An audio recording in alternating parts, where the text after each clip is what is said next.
kó bá nípa ọ̀nà máa fún wọn ní gbogbo ìgbà tí wọ́n bá ń lọ tí wọ́n bá ń bọ̀. Ìbéèrè alákọ̀ọ́kọ́ lówùúrọ̀ tòní síwájú kí a tó máa sí ojú òpó. Oníbéèrè sọ wípé ẹni tí ó wọnú masjid tó rí Kùránì níbẹ̀, ó wá mú Kùránì kan bẹ̀ ní ìrántí pé òun fẹ́ lọ kà nílé. Ìgbà tó wá mú Kùránì, wọ́n ní pé mímú tó mú Kùránì jáde kó ní mọ́sálásí pé òun fẹ́ lọ kà nílé, ó sì di olè. Tó wáyé pé olè bá ní kí ni kàfàrà ohun tí ó ṣe. Alhamdulillah, wassalatu wassalamu ala rasulillah, Muhammad ibn Abdullah, wa ala alihi wa sahbihi wa man wala wa ba'd. Assalamu alaikum wa rahmatullahi wa barakatuh. Wa alaikumus salam wa rahmatullahi. Lábẹ́ òfin ṣẹ̀ríà, gbogbo nǹkan tó wà nínú mọ́ṣáláṣí tó jẹ́ nǹkan mọ́ṣáláṣí bíi àwọn al-Qur'an, ìtẹ́, aago, eléyìí tá à ń fi másìkò àti bẹ́ẹ̀ bẹ́ẹ̀ lọ, ẹrù mọ́ṣáláṣí ni wọn ò gbọ́dọ̀ mú jáde kó nù ẹ̀. Àyàfi tí ọ̀kan nínú àwọn nǹkan wọ̀nyí bá bàjẹ́ tá a fẹ́ lọ tún ṣe. Bàbá sì ti tún ṣe tàì tún ṣe, ká dá padà sí ààyè rẹ̀ ni. Irú ẹni tó mú al-Qur'ani kúrò nínú mọ́ṣáláṣí tó mú lọlé, kódà kó ṣe pé àníyàn tó ní òun náà ni pé òun fẹ́ mú lọlé lọ máa kà á, ó ti ṣẹ̀ sófin ṣẹ̀ríà. Àyè mú nǹkan mọ́ṣáláṣí kúrò nínú mọ́ṣáláṣí. Gbogbo kíkà tó bá fẹ́ kà inú mọ́ṣáláṣí náà ló ti kà. Tó bá sì ti kà tán wàá dá padà sáyè rẹ̀. Táyè bá gba ìwọ láti mú, báwo ni ò ṣe ní gbẹ lómìn náà láti mú? Tí wọ́n bá wá mú, tèmi bá mú, tẹ́lómìn náà bá mú, kí ni ó ṣẹ́kù nínú mọ́ṣáláṣí? Torí rẹ̀ nítorí ṣe yẹn ó burú ju olè jíjà lọ. Ìtanràn rẹ̀ náà ni kó dá padà sí mọ́ṣáláṣí. Tó bá jẹ́ pé ètò òmùlà ó ti bàjẹ́ àbí ó ti sọnù ọmọ ibi tó sọ sí mọ́, ó padà wá irú rẹ̀, eléyìí tó fi rọ́pò rẹ̀ tó padà dá padà sí mọ́ṣáláṣí. Eléyìí ni ìtanràn nǹkan tó ṣe, ó sì tọrọ àforíjì. Jazakumullahu khair. Ojú òpó tí a mọ̀ pẹ̀ sí gbogbo ẹnikẹ́ni tí ó bá fẹ́ kó wọlé láti béèrè ìbéèrè tàbí kejì, òun náà ni 08060165141, 08086016541, ọ̀hún tí a bá ń pè láti ìlú Nàìjíríà. Hello. Wa alaikumus salam wa rahmatullahi wa barakatuh. Kí ló kọ́ yín bọ̀lẹ̀ tí ń pè? Láti bo kí ni ìbéèrè yín? Ìbéèrè tó fẹ́ bèèrè ni pé ìgbà mélòó obìnrin lè gbé ìtọ̀kọ rẹ̀ tí ó kàn máa padà tí ó fi fún máa ṣe. Alhamdulillah, lábẹ́ òfin ṣẹ̀ríà, ọkọ ló máa ń kọ ìyàwó sílẹ̀, ìyàwó kì í kọkọ sílẹ̀. Tóbìnrin bá ń fò ní dọ́là sọ pé òun kọkọ, òun kọ, á pé kọ́ máa ń tọ́ yẹ kó máa fẹnu ẹ̀ sọ ni, ń jẹnu yà ni. Obìnrin kì í kọkọ. Nǹkan ẹyọ kan tí ṣẹ̀ríà gbà kóbìnrin lè ṣe tí ìgbépọ̀ pẹ̀lú ọkọ tó bá sùn, òun náà ni kó bọ́ ọkọ dànù. Bí ó sì ṣe bọ́ dànù, òun náà ni kó sọ pé òun dá sọ̀dáàkì rẹ̀ padà fún, òun ò ṣe mọ́. Gẹ́gẹ́ bí èèyàn tí máa kọ àkísà dànù, òun bọ́ dànù, ó jẹ́ ìyàwó rẹ̀ mọ́. Tó bá ti ṣe báyìí, tọkọ bá ti gbà lọ́dọ̀ rẹ̀, á jẹ́ pé kò jẹ́ ìyàwó rẹ̀ mọ́. Bí bọ́ dànù ń tóbìnrin, kíkọ̀ sílẹ̀ ní tọkùnrin. Àti kíkọ̀ọ́lẹ̀ àti bíbọ́ dànù, àwọn obìnrin ní láti ronú dáadáa. Kẹjọ jẹ́ pé ìdí tó múnádóko ó ń bẹ fún yín kẹ́ ẹ tó sọ pé ẹ fẹ́ bọ́kọ dànù. Ẹ sì gbọ́dọ̀ tọrọ lọ́dọ̀ ọkọ pé kọ́kọ́ yín lẹ̀ tẹ́ ẹ bá ní ìdí pàtàkì eléyìí tó lè mú yín má ṣẹ́kù lọ́dọ̀ rẹ̀ lálàáfíà. Nítorí àdìsí Ànábì Muhammad sallallahu alayhi wa sallam tó lóbìnrin yòówù ó bá tọrọ lọ́dọ̀ ọkọ kọ́kọ́ ọkọ ńlẹ̀ láì ní ìdí pàtàkì kan, onítọ̀hún ò ní gbóòórùn àlìjẹ̀nà. So ò ní gbóòórùn rẹ̀, ó túmọ̀ sí pé ò ní wọ̀ rárá. Torí ẹ̀ gbogbo á fẹ́ sóríire ni, kò sẹ́ni tó wù láti sórí ibú. O lè máa rí i pé gbígbépọ̀ rẹ pẹ̀lú ọkùnrin yìí kò tẹ́ Ọlọ́run lọ títí, kò bọ́ ọ láàmú púpọ̀. Wọ́n á ṣe sùúrù àti àfaradà náà ni. Ọ̀pọ̀ àìmọye èèyàn náà ní ń bẹ pẹ̀lú ara wọn lọ́kọ àtìyàwó tó ṣe pé nǹkan ò rí bí gbogbo oníkálukú ṣe ń fẹ́ kó rí lọ́kọ ni àbíyàwó, ṣùgbọ́n tó ṣe pé sùúrù ni wọ́n ń ṣe fúnra wọn. Ká máa wá pé ńkọ̀kọ̀ àbí kọ́kọ́ kọ́ mi, kò sínú nǹkan tó yẹ. Bíbọ́ ọkọ sílẹ̀ ń lópin ìgbà tọ́kọ bá ti gbà lọ́dọ̀ obìnrin, ó ti di bíbọ́ọ̀lẹ̀ náà nù, ní ti ń bẹ láàrin wọn ti tán. Wọn ò tún ní padà máa jọ́kọ àtìyàwó ara wọn mọ́ àfi kí wọ́n tún yìgì so. Wọ́n máa padà sọ́dọ̀ bàbá obìnrin yóò tún máa bá wọn tún yìgì so. Eléyìí kò níye òǹkà kan tó bá yẹ pé obìnrin ní bá ń bọ́kọ dànù. Ó lè máa bọ́ dànù títí láéláé àmọ́ wọn ò tún ní jẹ́yàwó àtọkọ ara wọn mọ́ àyàfi kí wọ́n máa lọ tún yìgì so.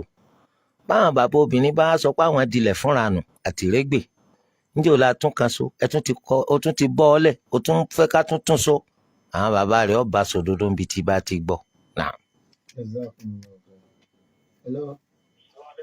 Aleykum salaam tó lọ́wọ́ kí ló kọ́ yín bọ̀dẹ̀ tí ń pè ọ́? Àbúkílẹ̀ pé kí ni ìbéèrè yín?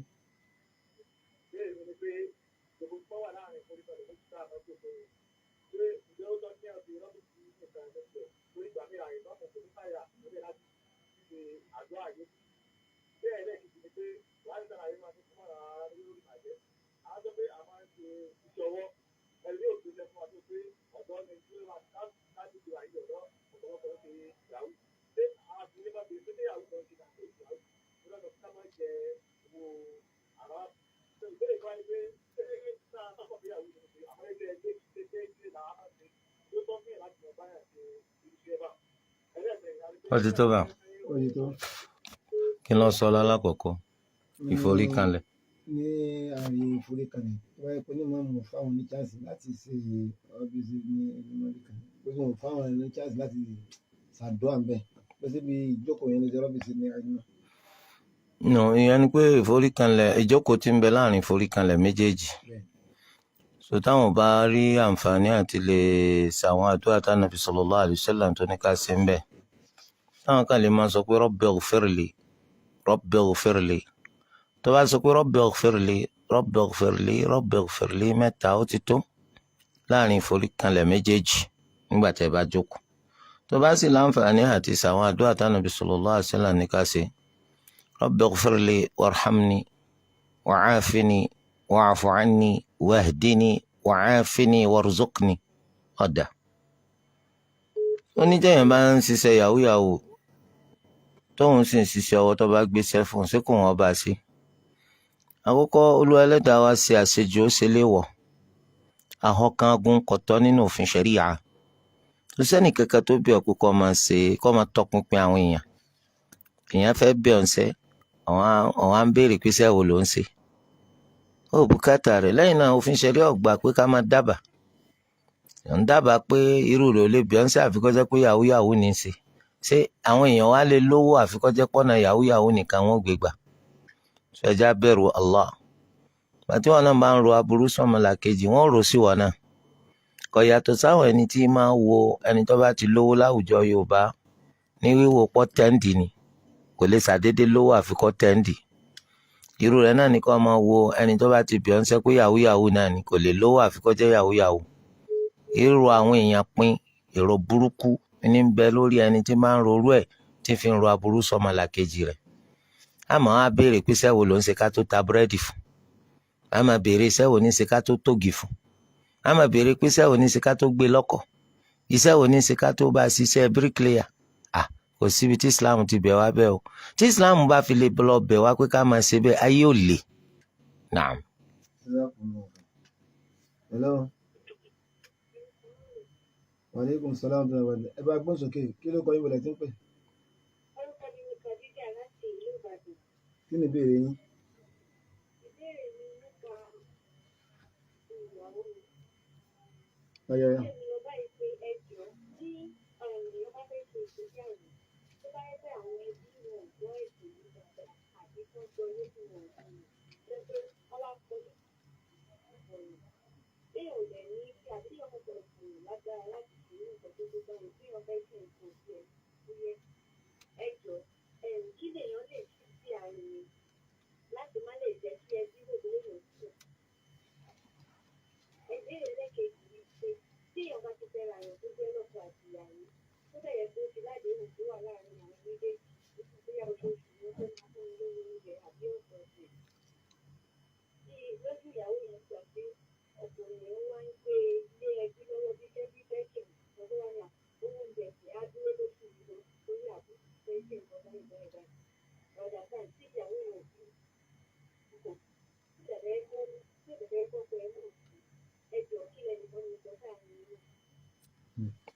alhamdulilayi ẹni tó fẹ́ lọ ilé ọkọ táwọn mọ̀lẹ́bí tí wọ́n á gbé ìwé kan tó gùn bí ìwé ìpẹ̀jọ́ tí wọ́n gbé lé ọmọ tó fẹ́ fẹ́yàwó lọ́wọ́ wọ́n gbé lé lọ́wọ́ pé nǹkan bá àti nǹkan bá àti nǹkan bá àti nǹkan bá àtàwọn nǹkan tó gùn rẹ́rẹ́rẹ́ yìí bí ojú ọ̀nà rélùwé yìí ni làwọn nǹkan tí ó kó wá tó bá fẹ́ fẹ́ ọmọ àwọn. tí ọmọbìnrin wa ń gbìyànjú láti pàkíyèsí wọn pé ẹ má di nǹkan tí ò ní lè rù ẹ má dì í rù torí kọ́ má bàa jẹ́ pé yóò máa wò pé àwọn ọmọ tó máa lé lọ́kọ tó máa fẹ́ lọ́kọ ju pa fẹ́ fi pawó lọ. bó lèèyàn ṣe fẹ́ ṣe mọ̀lẹ́bí náà tún fẹ́ síyàn gbọ́yé wípé ó fẹ́ gbé wa tà fún wọn bí. kò sí tàbí ṣùgbọ́n gbogbo ẹ̀ náà ló nítumọ̀ tó bá ní kó mú nǹkan kan wá ó nítumọ̀ tí wọ́n bá gba nǹkan kan gbogbo ẹ̀ náà ní máa nítumọ̀. tó kí wọ́n gba nǹkan kan tí ò ní gún lápá ńlọ yẹ torí pé obìnrin tí sọ̀dáàkì rẹ̀ bá kéré àwọn ní máa ń lálùbáríkà jù. òfin ṣẹ̀ríà sọ fún wa pé gbogbo ń tá a bá san lórí obìnrin ká tó fẹ́ ara sọ̀dáàkì náà ni gbogbo ń tán ní kó lọ mú wáyùn ara sọ̀dáàkì ni. torí àyíbá àmọ́ ńjọ́ tóbìnrin bá sọ pé òun fẹ́ bọ́ ọ dànù gbogbo nǹkan ni ó san padà. àmọ́ ẹ má béèrè nǹkan tí ó gún lápá. gẹ́gẹ́ bó ṣe jẹ́ pé Islam ò gbà pé kí wọ́n fẹ́ obìnrin láì jẹ́ kí wọ́n san sọ̀dáàkì rẹ̀ nítorí ìyàwó sàrà ni ìyàwó sàrà ni kì í ṣe Islam ò fara mọ́ ìyàwó sàrà. ẹ sì mọ̀ pé oògùn tí wọn bá ti fowó ṣe ẹ̀yìn àrò ló máa ń gbé. nígbà tí o bá ti fi owó kankan fẹ́ ìyàwó rẹ̀ ọkọ rẹ̀ kọ̀nákọ́bọ̀ tó fi dípò dára lé rẹ̀ ó rí i pé ńgbà ọba débẹ̀ tán ọ̀pọ̀lọpọ̀ àbùkù ọ̀pọ̀lọpọ̀ ìyà náà ń retí rẹ̀ láti jọ́ ń bẹ̀.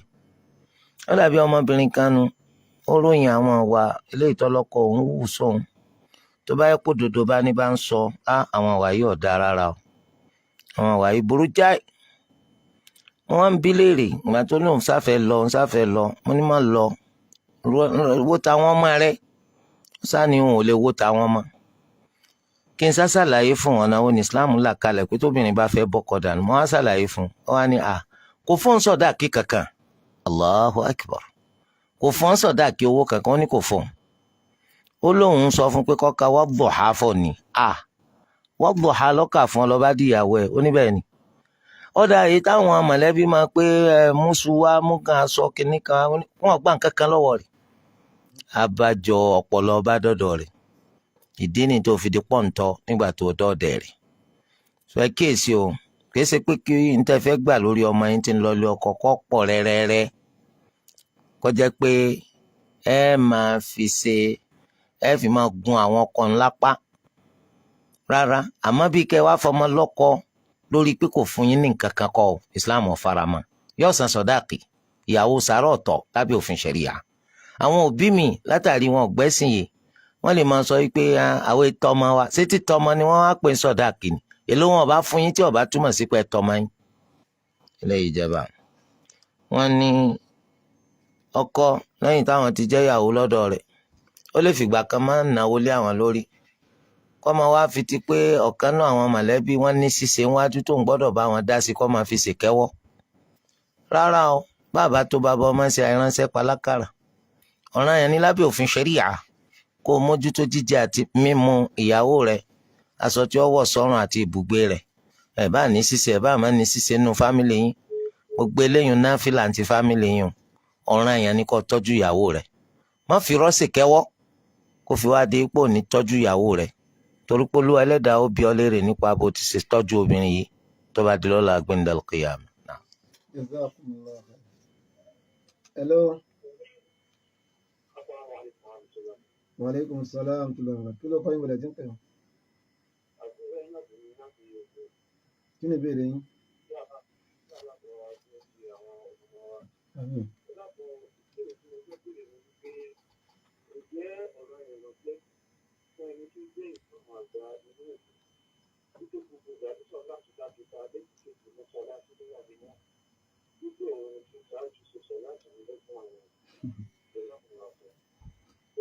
kí ló Wọ́n ní ǹjẹ́ ọ̀ranyàn ló jẹ́ fún ìmáàmù gbogbogbò èyíkéyìí mọ́sálásí tí sọ́lá ti bá ìmáàmù ìjọ náà ìmáàmù mọ́sálásí ọ̀hún ó ti di ìmáàmù ìjọ náà nù kọ́ ìpolówó ni yóò ṣe sọ láti fún àwọn èèyàn sọ̀rọ̀ èèyàn lọ jẹ́ ní Islam. rárá kò sí ti ń jẹ́ lè má mú lò nínú Islam, kò sí ti ń jẹ́ lè má mú lò nínú Islam. Ó túmọ̀ sí pé ìbéèrè tá a béèrè lábẹ́ rẹ̀ ò nítumọ̀. Naam. Hello. Aleykum salaam kí ló kọ́ ìbọ̀lẹ̀ tí ń pè ọ́? Kí ni ìbéèrè yín?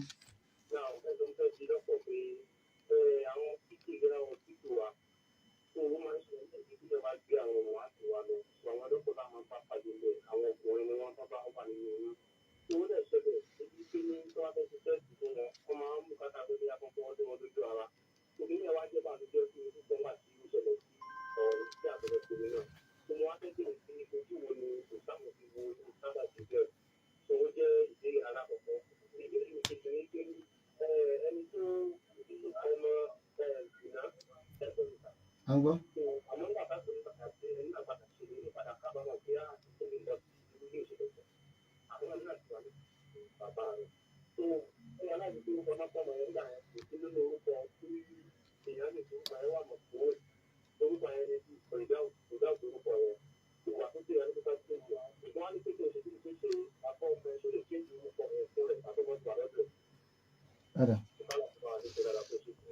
Alhamdulillah.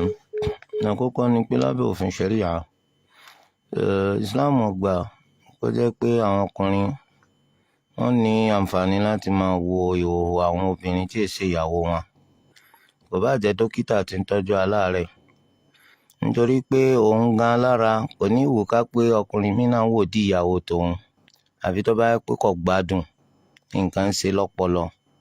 So ọ wá fi ti pé òun ṣe medical doctor ó fi ṣèkẹ́wọ́ gbogbo ohun tó bùkátà kó ní kí wọ́n bọ́ pátá ń di wọn, àti tí ó bùkátà ó ní wọ́n máa bọ́ pátá, torí pé ó fẹ́ máa wò di wọn síra wọn. Ẹ kò bẹ̀rù Allah, kó rántí pé ó lè mú kí ojú fọ́mọ lọ́wọ́ láì jẹ́ pé wọ́n ti kú mọ́ ojú rẹ lọ́wọ́, torí rẹ̀ ká bẹ̀rù Allah. Ẹn tó ṣẹlẹ̀ ni pé lánàá òyìnbó náà ni wọ́n ń tẹ̀lé nínú ọ̀pọ̀lọpọ̀ ẹ̀kọ́ tó ní í ṣe pẹ̀lú medicine. Ẹ rí i pé gbogbo ìwádìí eléyìí tó bá ní í ṣe pẹ̀lú àwọn obìnrin bíi gynecology, ẹ rí i pé àwọn ọkùnrin náà máa ń darí lọ síbẹ̀. Èyí tó bá ní í ṣe pẹ̀lú ìtọ́jú àwọn ọkùnrin, àwọn obìnrin náà máa ń sábà darí lọ síbẹ̀. Tí nǹkan bá ń so obìnrin tó nídìí pé kí wọ́n rí gynecologist, tí wọ́n bá mú gynecologist 10 wá, ó lè jẹ́ pé 9 nínú wọn ọkùnrin ni wọ́n jẹ́, obìnrin ó jẹ́ ẹyọ̀kan. Kò yẹ kó rí bẹ́ẹ̀. Ẹ̀sìn yòówù ó lè máa ṣe, kò sí ẹ̀sìn tó fara mọ́ pé kọkùnrin ó máa wò di obìnrin olóbìnrin, kò sí. Tó bá wà kó mú akọgbẹ̀bùn, kò sí. A gbọ́dọ̀ ti ara pé àwọn obìnrin yìí ń sáré káwá fi ṣèkẹ́wọ́, káwá sọ̀dí wọn di sinimá tá a máa wò. Torí de eléyìí báyìí, ó yẹ kí a pàkíyèsí àwọn ẹni tó ń mójútó àwọn ilé ẹ̀kọ́ wa gbogbo. Òyìnbó ti lọ ti pẹ́, òyìnbó ti kó Nàìjíríà yìí ti pẹ́. Ẹ rí i pé nínú àṣà àti ṣe Nàìjíríà, tó bá di on the 1st of October ti gbogbo ọdọọdún, wọ́n máa ń ṣe ayẹyẹ pé àwọn gbòmìnira. Òmìnira tá a láàgbà kò yẹ kó jẹ́ kó dìnira fún wa látàrí pọ̀rọ̀ ẹnu lásán ni, nítorí pé ìṣe wa kò yàtọ̀ sí bá ń ṣe tóyìnbó fi wálẹ̀ lórí ẹ̀. A sì mọ̀ pé òyìnbó tẹ rí yùn kì í sara wa, ó wá jalè lu wa ni, ó jí lu wa gbà ni, àbí kí ni túmọ̀ òmìnira tá à ń ṣayẹyẹ rẹ̀? Ṣé bá ń pa abọ́ lọ́wọ́ amúnisìn ni? Abọ́ lọ́wọ́ amúnisìn kò sí láàrin wa mọ́, àmọ́ wà tó fi lé wa lọ́nà làtún hù. Ó túmọ̀ sí pé àlájú kan ò. Wọ́n bá ń kàn tán rẹ̀ jẹ́ tó rò pọ̀ ń sọ òyìnbó ti lajú ọ̀lájú, nítorí pé tó bá lọ lájú ọ̀kan ń sọ èdè lédè ló fi sọ́dọ̀ làjú, àwọ̀lá ọ̀làjú. Torí de eléyìí àwọn wa tí a mọ̀ pọ̀ tako gbogbo àṣà àti ṣe tiwa náà, kódà kò tiẹ̀ má lẹ́sìn kankan. So ó yẹ kí a máa gbé àwọn ọmọ wa, ká máa gbé wọn jìnnà sí tí wọ́n fi máa ṣe nǹkan tí kò bójú mu. Àwọn ọmọbìnrin ẹ jẹ́ kí wọ́n kẹ́kọ̀ọ́ dáadáa nípa tó ní í ṣe pẹ̀lú ìtọ́jú àwọn obìnrin ẹgbẹ́ wọn. Gbogbo tó ní í ṣe pẹ̀lú à ń gbàbí, à ń tọ́jú wọn etí ọ̀rọ̀ ọmọ bí, tá a fi ṣàánú rẹ̀ lọ́nà tó jẹ́ pé inshallah tá a bá tọ́jú rẹ̀ ó ṣeéṣe kó yín ó dúró lára rẹ̀. Àwọn obìnrin wa ni ẹ jẹ́ kí wọ́n kọ́ yìí kọ́ pọ̀. Àwọn tó ní í ṣe pẹ̀lú àárẹ̀ àtàrùn tí máa ń ṣàwọn ọkùnrin, pàápàá jùlọ eléyìí tó ní í ṣe pẹ̀lú ojú ara wọn, ẹjọ́ jẹ́ pọ́kùnrin ẹgbẹ́ wọn náà lọ́kọ́.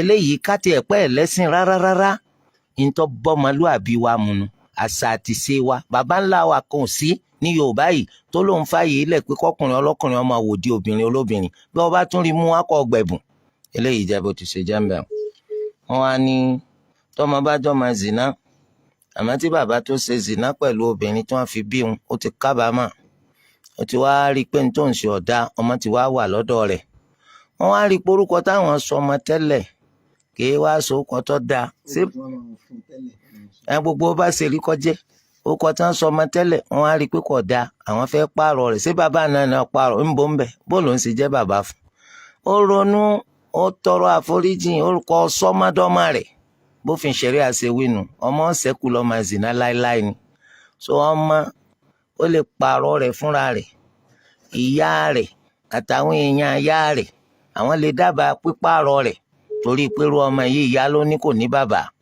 ọjọ́ bó ṣe jẹ́.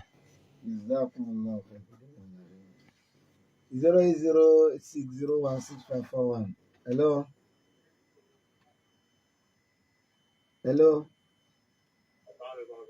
Wa alaikum salam wa rahmatullahi. Kí ló kọ́ yín bọ̀lẹ̀ tí ń pè ọ́? Kí ni ìbéèrè yín?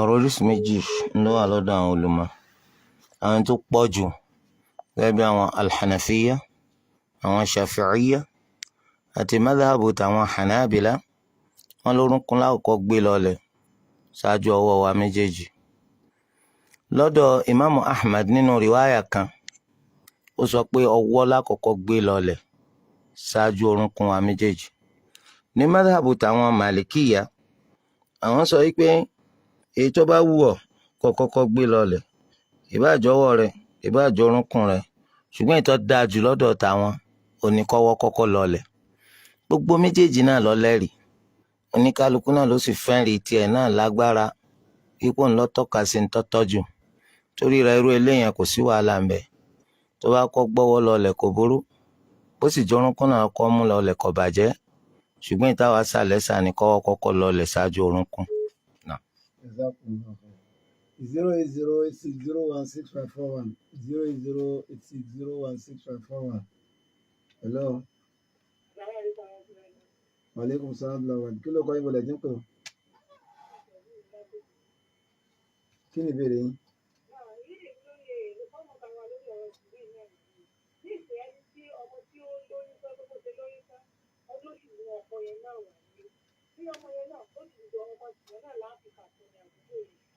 Ó mú ọkọ wálé padà. kò mọ́kọ wálé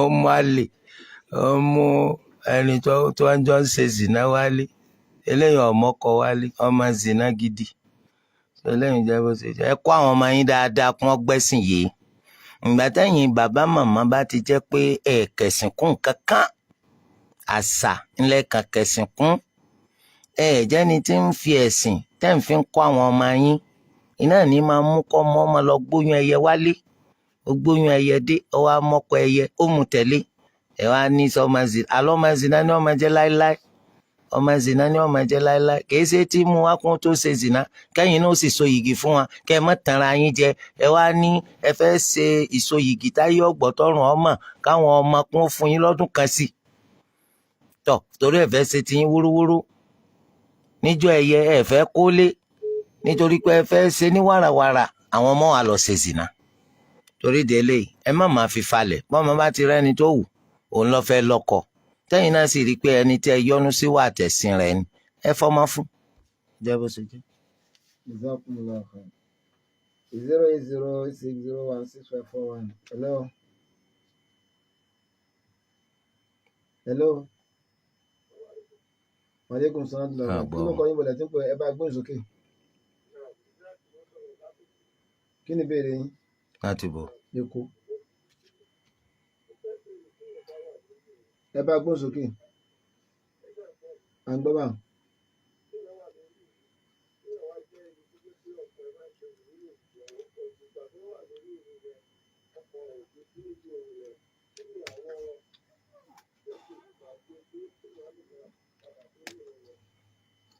ọ̀dà alhamdulilayi ẹni tí máa ń ṣe sọlẹ́ ṣùgbọ́n tó kíyèsí pọ́kàn kìí sí ń di sọlẹ́ ìdí nǹkan míì ló máa ń wà. ròyìnròyìn tí ń dà á láàmú kò sàdédé wá bá ọ̀dọ̀ àṣetọ́ni ló ti wá. àìkò sì rántí mọ iwájú ta ló ń dúró ní òjé kọ́kàn rẹ̀ ó lè dúró lórí sọlẹ́. kódà bọ́kàn bá jẹ lọ bòmíì bí yẹn bá rántí iwájú ta ló ń dúró ọkọ̀ ó tún jẹ padà sídìí sọlẹ́. torí ẹ̀ ogún rẹ̀ ojú pé kọ́ ọ máa rántí iwájú ta ló dúró ta ló ń bá sọ̀rọ̀ jẹ́jẹ́ nígbà tó ń ṣe sọ̀lá tó o bá ti rántí àwọn nǹkan wọ̀nyí bí ìdìnnìlà ọkàn rẹ bá lọ yóò tún padà sídìí sọ̀lá. hello waaleykum salaam tó la wà ní kí ló kọ́ ìmọ̀lẹ̀ tí ń pè ọ́ kí ni ìbéèrè yín.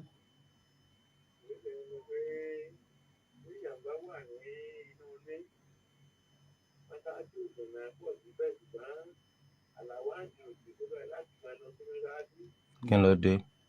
wọ́n ní kí ló ṣẹlẹ̀ tí.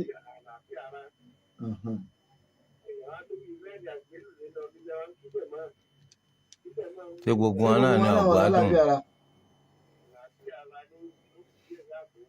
fún gbogbo wọn náà àwọn mẹ́rẹ̀ẹ̀rin. ọ̀dà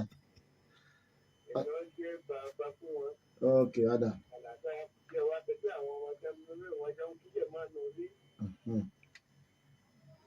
tó alhamdulilayi kọ́kọ́ ni pé bàbá tó bá jẹ́ pé agbára bá ń bẹ fáwọn kódà kó ṣe kí wọ́n máa tẹ̀ yọ́nkẹ́yọ́nkẹ́ tí wọ́n fi máa lọ mọ́ṣáláṣí kí wọ́n máa lọ ló pé wọn kí wọ́n máa ṣe sọ̀láàtì tiwọn nínú ilé kí wọ́n máa lọ kí wọ́n máa bọ̀ kí wọ́n máa lọ kí wọ́n máa bọ̀ mélòó ló kù nínú ìgbésí ayé.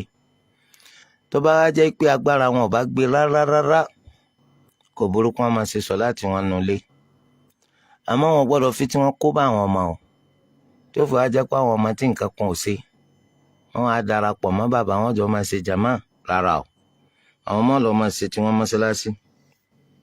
bí bàbá bá dúró de àwọn ọmọ kún ó dé àwọn ọmọ tí wọ́n á lè bá wọn ṣe sọ̀láàtì ń jàmá àkọ́kọ́ tí wọ́n lọ sí mọ́ṣáláṣí lọ́ranyàn ẹ̀kejì tí wọ́n bá ṣe tí wọ́n fi ṣe lè máàmù fún bàbá náfìlà ní fáwọn yóò máa jọ́ranyàn fún bàbá náà.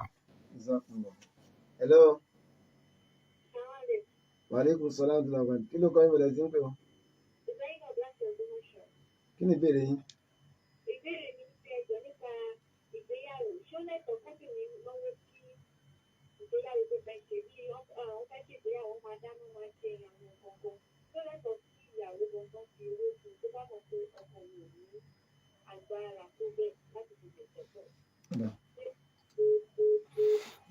àkọ́kọ́ ọkọ náà ni wọ́n ní kó ṣe wàlímà kì í ṣe ìyàwó kì í ṣe bàbá ìyàwó náfìlà lásán ló jẹ́ fáwọn àti bàbá àti ìyàwó náfìlà ló jẹ́ fún ọkọ tó ń fẹ́ ìyàwó òun ló orí ń bọ̀ wá bá ẹni orí ń bọ̀ wá bá tínú rẹ̀ dùn ni wọ́n ní kó fi ìdùnnú rẹ̀ hàn pẹ̀lú pé kó dáná oúnjẹ fáwọn èèyàn kì í ṣe dandan kó ṣe rẹpẹtẹ nítagbára rẹ̀ bá ká wọ́n bá lè dá lóúnjẹ alhamdulillah tó bá sì jẹ́ pé agbára rẹ̀ ò ká kó dáná lọ rẹpẹtẹ báwọn díẹ̀ náà lágbára rẹ̀ ká èèyàn díẹ̀ náà ni kó pé eléyìí jẹ́ bó ṣe jẹ́ àmọ́ tóbìnrin bá a dá sí kò sí tó burú ń bẹ̀ lópin ìgbà tó náà bá ti ní fi ìnira bá tọkọ jẹ́ àti ìrègùn tọrọ wá ní tí tọrọ tó ti kẹkún mọ́lẹ̀ ike kẹsì máa wọ ọkùnrin olórí ibú yìí o wọ́n lọ bá ṣe wàlímà ń jọ yẹn o wọ́n lọ bá lọ ràn án lọ́wọ́ ọ̀rọ̀ ní tí tọrọ tàì tọrọ ọmọ kó fún pé sọ́kùnrin ni wọ́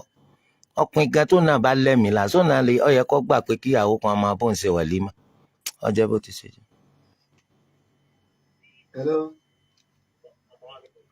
aleykum salaam tó la wà ní kí ló kọ́ ìmọ̀lẹ̀ tí ń pè ọ́ kí ni ìbéèrè yín.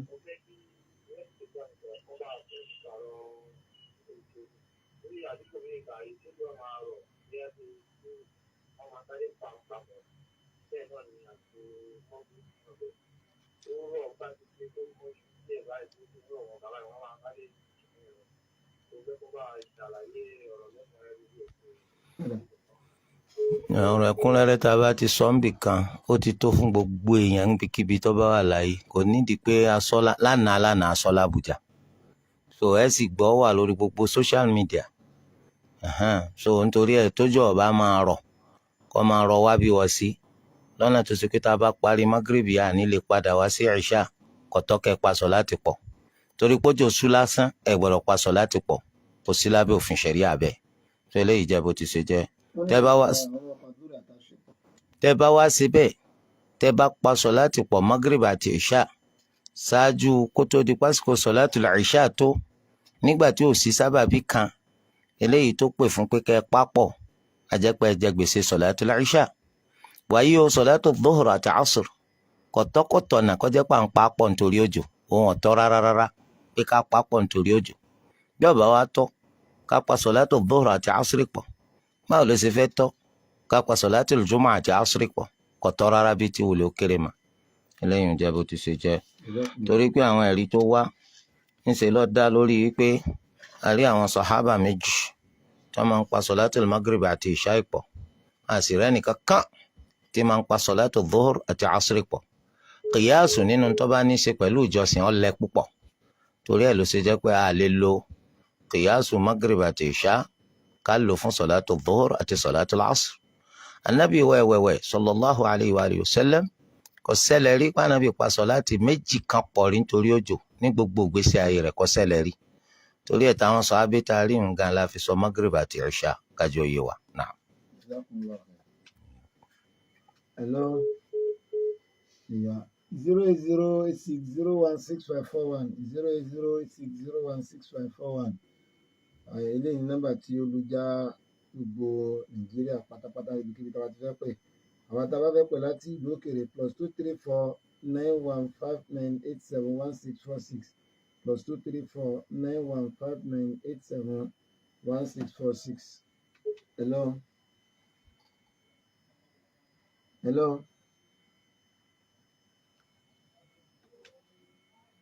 Hello. Maaleykum salaam. Kí ló kọ́ ìbẹ̀rẹ̀ tí ń pè ó? Kí ni ìbéèrè yín?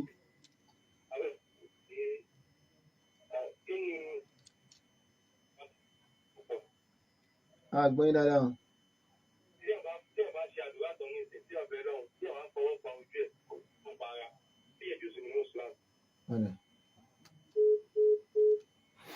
wọ́n dáa pé téèyàn bá gbọ́ lárúbá tó fẹ́ fi béèrè kó máa fi béèrè àmọ́ ká máa lú lárúbá papọ̀ mọ́ Yorùbá a lè má tètè gbọ́ra ayé sẹ́mi pé ṣé ẹ̀ jùsù nínú Islam kò tètè yé so eléyìí jẹ́ bó ṣe jẹ́ mẹ́rin kó bá òfin ṣẹ̀ríà mu wípé tó o bá ṣàdúrà tán kó fọwọ́ bọ́jú àmọ́ bófin ṣẹ̀ríà mu pé tó o bá fẹ́ ṣàdúrà kó tẹ́wọ́ rẹ̀ àmọ́ ọwọ́ tó tẹ̀hún ò gbọ́dọ̀ fi bọ́jú nígbà tó parí àdúrà náà. Jazakumullahu khair. Àwa tí a bá ń pè láti ìlú òkèèrè +2349159871646 +2349159871646. Hello. Wa alaikum salaam wa rahmatullahi wa barakatuh. Kí ló kọ́ ìbẹ̀rẹ̀ tí ń pè ó?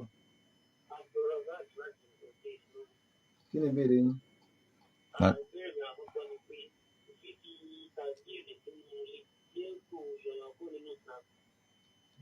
kí ni túmọ̀ rẹ̀? Wọ́n ní kí ni ìtumọ̀ tàgírì? kí ni túmọ̀ fífi tàgírì sínú ilé? Kí ni ìtumọ̀ fífi tẹ? kí ni túmọ̀ fífi sínú ilé? kí ni ó ṣe fún ọnù ilé rẹ? Kí ni? Naam.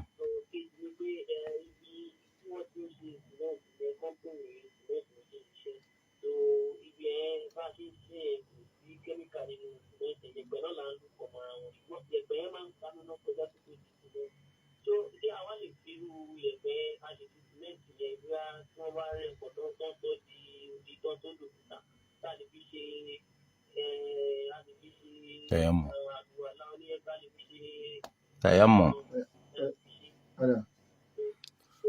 Àkọ́kọ́ mùsùlùmí ò gbọ́dọ̀ fi tàgírì sínú ilé pé torí kó n fẹ́ fi lé gbóná. Islam gbà pé tí nǹkan kan bá ń ṣe ọ́ tẹ́ bá fẹ́ lóògùn ẹ̀ lò ẹ fẹ́ lò múmu ẹ fẹ́ lò ń fífi para kò sí nǹkan tó burú nu gbogbo eléyìí lópin ìgbà tó oògùn tẹ́ fẹ́ lò ní múmu èyí tẹ́ fẹ́ lò ń fífi para kì í ṣe ń tọ́jú èèwọ̀ lábẹ́ òfin ṣẹ̀ríà bí kọjá pé èèwọ̀ ni wọ́n jẹ́ èèwọ̀ ní òfin ṣẹ̀ríà bí kọjá pé oògùn tó fẹ́ mu yun wọ́n ti fògógóró sí ọ gbọ́dọ̀ mú àbí kí wọ́n sọ pé nǹkan tí ń ṣe ọ́ yìí lọ́ọ́ fẹ́ mú para ọ̀ gbọ́dọ̀ fi para torí nítorúwá bá ṣe léèwọ̀ kò sí ìwòsàn bẹ́ẹ̀ fálòmù àti wàyí. wàyí o tó máa ní fi inú ilé yóò máa lé nǹkan jìnnà kò yàtọ̀ sí fòògùn yìí sínú ilé so nǹkan yìí rọ̀ fi nǹkan yìí kọ́ yóò máa lé àwọn ojúkójú kò yàtọ̀ sí. so Islam ò fara mọ́ pé data gírí inú ilé yóò máa lé gbóná Islam ò fara mọ́. so wọ́n á ní ibi táwọn ti ń ṣiṣẹ́ wọ́n máa ń ṣe sìmẹ́ǹtì ń bẹ̀ àwọn sì mọ̀ pé ìpẹ́ lásán náà ni wọ́n fi ń ṣe sìmẹ́ǹtì. so ǹjẹ́ tí wọ́n bá wá sọ sìmẹ́ǹtì yẹn tí wọ́n bá sọ dòkúta tí wọ́n lè máa fi ṣe tẹ̀yámù kò yẹ kó jẹ́ pé ẹ̀yin lẹ́sọ̀ bá wọn wípé ibi tí wọ́n ti ń ṣe sìmẹ́ǹtì ìpẹ́ lásán wọ́n fi ń ṣe torí tó bá jẹ́ bí àwa náà ti yẹ ká máa ṣe sìmẹ́ǹtì ibi tá a wà ń bì tó bá pé ìpẹ́ lásán ìpẹ́ kùn lù wá sá kí ló dé táwa náà máa ṣe sìmẹ́ǹtì. so àkọ́kọ́ èyí tí wọ́n fi ń ṣe sìmẹ́ǹtì kẹ́míkà ni kẹ́míkà ló kún ìpẹ́ tí wọ́n ń wà kì í ṣe ìpẹ́ lásán lè pẹ́ tán fi ń ṣe sìmẹ́ǹtì kẹ́míkà tún gbọ́dọ̀ kún tí kẹ́míkà ò bá kún kò lè di sìmẹ́ǹtì láéláé torí ìdí eléyìí la ṣe sọ pé gbogbo ohun tó bá ti ní sìmẹ́ǹtì nù ògiri ni àbókúta ni a gbọ́dọ̀ fi ṣe tẹ́yẹ̀mù nítorí pé kẹ́míkà ti wọ̀ bẹ̀. Naam.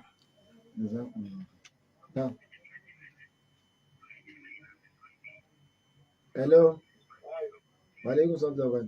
Ẹ bá yín lédè yín lẹ̀ kí ló kọ́ yín bọ̀dẹ̀ tí ń pè.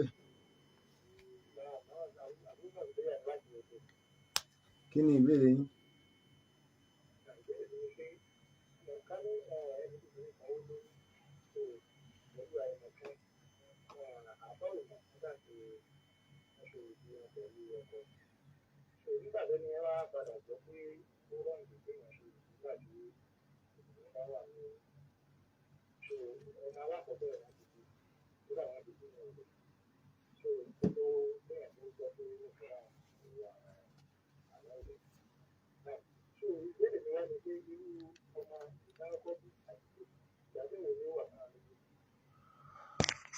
ìdájọ́ pé àkọ́kọ́ ọmọ alákọ̀ọ́kọ́ yẹn wọ́n ti ṣe zina wọ́n sì ti lóyún kó tó di pẹ́ǹsọ igi ọmọ zina náà ni ọmọ ẹlẹ́ẹ̀kejì náà wọ́n á so igi torí igi tí wọ́n bá ti so wọ́n á so náà ni ọmọ tá a bá bí ọmọ zina náà ló náà máa jẹ́ torí rẹ̀ ló ṣe jẹ́ pé a máa wádìí dáadáa ẹ̀yin mọ̀ pé àwùjọ tiwa ìbàjẹ́ pọ̀ ń bẹ ó dàbí kí wọ́n gbógun wá fún yín pé ẹ bá wa pín ni so ẹ béèrè ṣé àwọn ìyàwó tí bàbá yìí ló ní ṣé wọ́n so igi àbí wọ́n so igi tán fi jẹ́ ìyàwó rẹ̀ àwọn ọmọ tán ni wọ́n bí yìí báyìí ṣé wọ́n ti lóyún wọn ṣáájú igi àbí wọ́n ti kọ́kọ́ so igi kí wọ́n tó máa lóyún wọn gbogbo ẹlẹ́wàádìí kì í ṣe pé ń fẹ̀sùn kan bàbá àpọ́nzì náà ni kì í ṣe pé ń fẹ̀sùn kan ya àwọn ìyàwó rẹ̀ pọ́nzì náà ni wọ́n ṣùgbọ́n tí ń ṣẹlẹ̀ láwùjọ kò jẹ́ àmọ́ta lẹ́ni tí èso ń zìnà má báyìí ká má bàa wá lọ fẹ́ni tí ò lẹ́tọ̀ọ́ sógún lógún àfi ká wádìí bẹ́ẹ̀ náà ni àwọn ẹnìkan wá ní kẹ́ bá wọn so igi pé ṣé ẹ fẹ́ so igi lórí oyún àbẹ́ ẹ̀ lóyún tẹ́lẹ̀ so ẹ rí i pé tí wọ́n bá parọ́ fún yín bẹ́ẹ̀ àwọn náà ni wọ́n padà fi ajé rẹ̀ yóò sì mọ́ wọn lórí tí wọ́n bá sì parọ́ fún yín àwọn náà ni wọ́n ṣàǹfààní bẹ́ẹ̀ ọjọ́ bó ti ṣe jẹ́. Jazakumullahu khairan fid dunya wal akhirah. Ó pàtàkì fún ẹrú Allah tí ó ṣe agbátẹrù ètò yìí àbí Allah subhanahu wa ta'ala kó bá ní sọ ọ́lẹ̀ fún ọjọ́ láyé àti ní ọ̀la al-qiyamah. Ó pàtàkì fún àwọn olùmọ̀ wa Sama'atu Sheikh Dr. Sharafuddin Gbadebo Raji hafizahumullah wa ra'ahum wa zadallahu quwwatahum ala al-khayr wa barakallahu fi umrihim wa ilmihim. Tí ó fi jẹ́ mẹ́jọ ló ń dágbére fún yín pé subhanaka Allahumma wa bihamdika ashhadu an la ilaha illa anta astaghfiruka.